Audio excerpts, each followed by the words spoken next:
bibili. Kasi tapos ano sa kapitbahay, proxy. Hindi po gano'n. Hindi po ito HOA level. Ito po ay enterprise.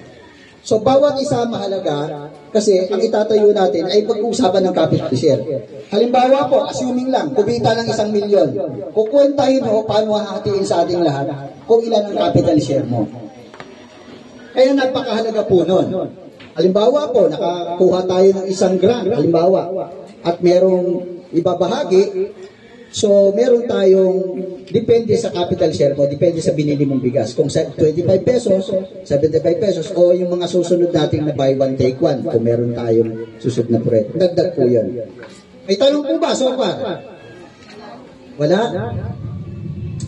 So, number 3, hindi po automatic na kasapi ang Saranay HOA dito sa enterprise. Walang automatic. Hindi porket kasama ka ng Saranay HOA, miyembro ka ng pamilya, nag-file ka nag-submit ng MDS form, di ba? Yung may form tayong sinabit ng assembleya. Hindi po ibig sabihin, no, nakasabi na kayo lahat dito sa enterprise. Ang target natin na maging kasapi sa enterprise ay yung miyembro ng HOA, pero yung dadalo lamang sa orientasyon at magkakaroon ng capital share, yun lamang ang kasapi ng enterprise. Magkaiba ho yung Saranay HOA sa Saranay Enterprise. Lumilinaw na po ba? Lumilinaw na po? At ang kasapi sa Saranay HOA ay ano? Pamilya, di po ba? Ang kasapi sa enterprise ay individual. Okay?